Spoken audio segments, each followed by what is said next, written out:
रुपाली चाकणकरांचा राजीनामा सुनेत्रा पवारांनी स्वीकारला असं सुनील तटकरेंनी म्हटलंय। मुख्यमंत्र्यांकडे राजीनामा पाठवला जाणार असं सुनील तटकरेंनी म्हटलंय। खरात प्रकरणामध्ये सखोल चौकशी करण्यात येणार असं देखील त्यांनी म्हटलंय। खरातवर कठोर कारवाई व्हावी हीच राष्ट्रवादीची भूमिका असल्याचं त्यांचं म्हणणं आहे।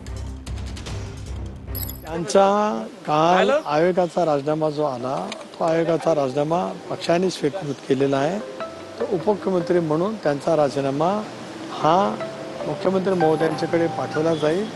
शिफारस केली जाईल की त्यांचा महिला आयोगाचा अध्यक्षपदाचा राजीनामा त्या ठिकाणी स्वीकारला जावा। आज या विषयावरती ज्यावेळेला चर्चा होईल त्यावेळेला जरूर त्या बाबतीमध्ये योग्य तो निर्णय घेतला जाईल। त्याच्यामध्ये काय कोणाला पाठीशी घातलं जाणार नाही। स्पष्टपणाची भूमिका काल पक्षाची मी त्या ठिकाणी व्यक्त केलेली आहे की खरात यांनी जे दुष्कृत्य केलं आहे SITच्या मार्फत त्यांची सखोलपणाने चौकशी व्हावी आणि ती सखोलपणाची चौकशी करून त्यांच्यावरती कडक कारवाई करावी। राष्ट्रवादी काँग्रेस पक्षाची स्पष्टपणाची भूमिका आहे।